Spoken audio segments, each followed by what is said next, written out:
Parliament వర్షాకాల సమావేశాలు నిరవధికంగా వాయిదా పడ్డాయి. లోక్సభ ప్రారంభం కాకుండానే వాయిదా పడింది. సభలో వందే మాతర గీతాలాపన తర్వాత నిరవధిక వాయిదా వేస్తున్నట్లు స్పీకర్ ఓం బిర్లా ప్రకటించారు. రాజ్యసభ మాత్రం ఆందోళనల మధ్య కొనసాగుతోంది. అయితే జూలై 20 నుంచి వర్షాకాల సమావేశాలు ప్రారంభం కాగా ఒక్క రోజు కూడా ప్రశ్నోత్తరాలు పూర్తిగా జరగలేదు.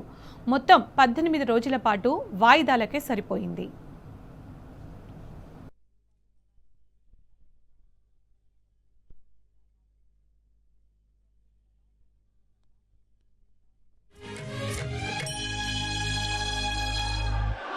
सदन की कार्रवाई अनिश्चित काल के लिए स्थगित।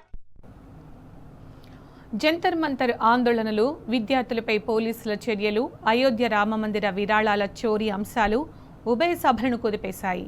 విపక్షాల ఆందోళనలతో రాజ్యసభ, లోక్సభలు దద్దరిల్లాయి. ఒక్క పరీక్షా సవరణ బిల్లు మినహాయించి ఏ అంశంపై సరైన చర్చ నడవలేదు. దీంతో నిరసనల నడుమే కేంద్రం కూడా మూజువాణి ఓటుతో 7 బిల్లులను ఆమోదించుకుంది.